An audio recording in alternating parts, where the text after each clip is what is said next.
Breaking news ఇచ్చిన మాట నిలబెట్టుకున్నారు. CM Revanth Reddy OU అభివృద్ధికి 1000 కోట్లు కేటాయించారు. 2 ఏళ్ల ప్రజాపాలన వారోత్సవాల సందర్భంగా ఉస్మానియా యూనివర్సిటీలో సభ నిర్వహిస్తున్నారు ముఖ్యమంత్రి. అన్ని హంగులతో ఉస్మానియాకి మాస్టర్ ప్లాన్స్ రూపొందించింది ప్రభుత్వం. 3 డిపిఆర్లు సిద్ధం చేశారు అధికారులు. అంతర్జాతీయ స్థాయి ప్రమాణాలతో ఓయూ అభివృద్ధి పనులు చేపట్టబోతున్నారు. విశాలమైన రోడ్లు, parks, walking, cycling tracks, college hostel, భోజనశాల, జిమ్, క్రీడా ప్రాంగణాలు నిర్మాణం చేయనున్నారు. హెరిటేజ్ పార్క్, బహుళ జీవ వైరుధ్య పార్క్, శిల్పాలు ఏర్పాటు, అమరవీరుల స్మారక జ్యోతి ఏర్పాటుకు ప్రతిపాదనలు సిద్ధం చేశారు అధికారులు. విద్యార్థులతో చర్చించి సీఎం రేవంత్ రెడ్డి ఫైనల్ చేయనున్నారు.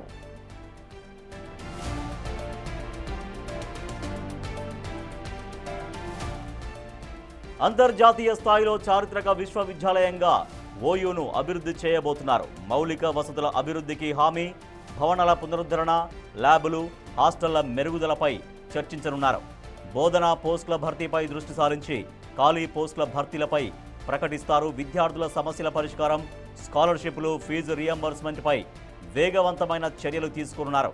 పరిశోధన, ఏఐ, డేటా సైన్స్ కోర్సులకు ప్రోత్సాహకం అందిస్తారు. క్యాంపస్ సమస్యల పరిష్కారానికి ప్రత్యేక సమీక్షా కమిటీ ఏర్పాటు చేసే అవకాశం ఉంది.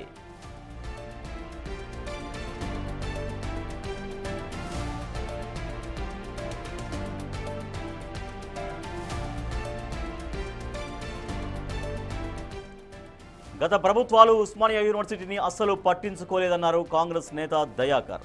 ఇప్పటికే అధికారులు ఉస్మానియా యూనివర్సిటీ అభివృద్ధికి సంబంధించిన డిపిఆర్ను రెడీ చేశారని, రానున్న రోజుల్లో ఓయూ స్వరూపమే మారబోతోందన్నారు. నేడు ఓయూకి సంబంధించిన కీలక నిర్ణయాలు ప్రకటించే అవకాశం ఉంది అంటున్న అద్దంకి దయాకర్తో మా ప్రతినిధి విజయ్ ఫేస్ టు ఫేస్.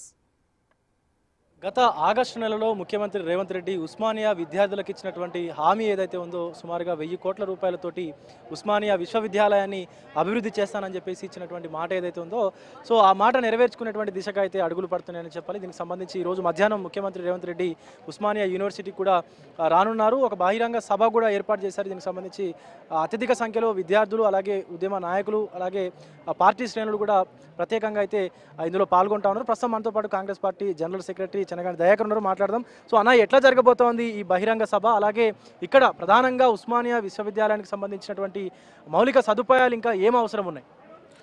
ఇది ఒక మంచి చరిత్ర.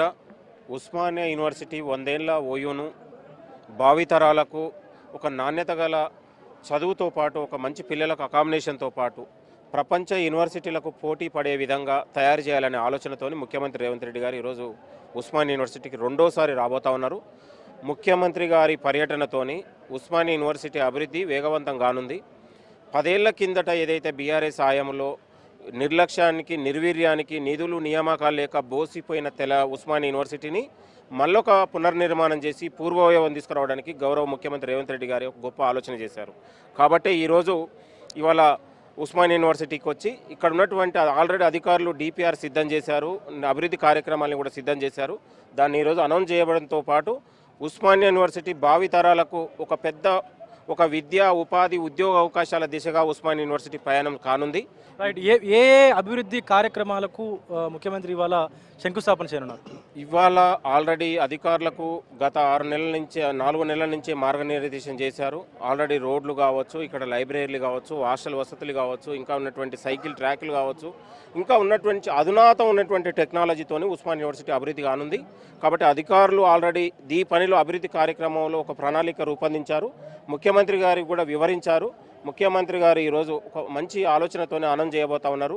ముఖ్యమంత్రి గారు ఈరోజు తీసుకున్నటువంటి నిర్ణయంతో విద్యార్థులు, అధ్యాపకులు, కాంట్రాక్ట్ అధ్యాపకులు, ఉస్మానియా యూనివర్సిటీ విద్యార్థి లోకమంతా కూడా ఇవాళ ఆనందాలతోని, హర్షధ్వానాలతోని పెళ్లిబిక్తా ఉంది. కాబట్టి ఇది ఒక మంచి నిర్ణయం. గతంలో 75 ఏళ్ల స్వాతంత్ర భారతదేశంలో, స్వాతంత్ర తెలంగాణ ఉమ్మడి రాష్ట్రంలో కూడా ఏ ముఖ్యమంత్రి కూడా ఇలాంటి ఆర్ట్స్ కళాశాల ముందు వేదిక వేసుకొని, టెంట్ వేసుకొని విద్యార్థులతో మాట్లాడి అభివృద్ధి కార్యక్రమాలు చూసిన ఘనత ఎవరు లేదు. ఇది మొదటిసారిగా ముఖ్యమంత్రి రేవంత్ రెడ్డి గారికి ఆ ఘనత దక్కుతుంది. 100 సంవత్సరాలకు పైగా కూడా చరిత్ర కలిగినటువంటి ఉస్మానియా విశ్వవిద్యాలయంలో సుమారుగా 35 సంవత్సరాల నుంచి కూడా ఎవరైతే బోధకులకు ఉన్నారో కాంట్రాక్ట్ బేసిక్లో ఉన్న వాళ్ళు కావచ్చు, లేకపోతే పార్ట్ టైం దాంట్లో ఉన్న వాళ్ళు కావచ్చు, వాళ్ళకు కూడా ఈ యూజీసీ వేతనం కూడా ఇవ్వాలని చెప్పేసి కోరుతా ఉన్నారు. ముఖ్యంగా బోధనేతర ఎవరైతే ఉన్నారో వాళ్ళకు సంబంధించి కూడా రెగ్యులరైజ్ చేయాలని చెప్పేసి కూడా అంటా ఉన్నారు. ఇప్పుడు ఆల్రెడీ సంవత్సరాల తరబడి కాంట్రాక్టులు ఇక్కడ పనిచేస్తూ ఉన్నారు. వాళ్ళకు కూడా ఒక దమనీయ పరిస్థితి ఉంది, సమస్యలు ఉన్నాయి, బాధలు ఉన్నాయి. కాబట్టి దీన్ని ఒక సామరస్యంగా మాట్లాడుకొని వాళ్ళ యొక్క డిమాండ్లను కూడా ఆల్రెడీ కేకే గారికి గతంలో హయ్యర్ ఎడ్యుకేషన్ ఉన్నటువంటి విద్యాశాఖ అధికారులు కూడా ఇచ్చారు. ప్రభుత్వం కూడా వాళ్ళ పట్ల వెనువెంటనే వాళ్ళని తీసేసే ఆలోచన లేదు. వాళ్ళకు ఉన్నటువంటి ఈజీసీ స్కేల్ని ఇవ్వాలనే ఆలోచన కూడా ప్రభుత్వం ఆలోచన చేస్తూ ఉంది. కాబట్టి వాళ్ళకు కూడా న్యాయం చేసే దిశగా ప్రభుత్వం ఆలోచన చేస్తుంది. యూనివర్సిటీలో సంవత్సరాల తరబడి పనిచేసినటువంటి ప్రతి ఎంప్లాయీని న్యాయబద్ధమైన పోరాటాలను, న్యాయబద్ధమైన డిమాండ్లను ప్రజాప్రభుత్వం ఖచ్చితంగా మేము తీసుకొని వాళ్ళని ఒక ఆచరించి వాళ్ళకి న్యాయం చేయడానికి ప్రయత్నం చేస్తుంది. Thank you. సో ఇది పరిస్థితి. ఈరోజు ముఖ్యమంత్రి రేవంత్ రెడ్డి విద్యార్థులకు సంబంధించినటువంటి అనేక అభివృద్ధి కార్యక్రమాలకైతే ఇక్కడ శంకుస్థాపన చేయనున్నారు. ముఖ్యంగా ఎవరైతే బోధకులు ఉన్నారో బోధకులకు సంబంధించినటువంటి కాంట్రాక్ట్ బేసిక్ పద్ధతిలో పనిచేసినటువంటి వాళ్ళకు కూడా రెగ్యులరైజ్ చేసేటువంటి అవకాశం ఉన్నట్లుగా అయితే మనకు తెలుస్తుంది. వీడియో జర్నలిస్టు పవన్తో Vijay big TV, Osmania university నుండి.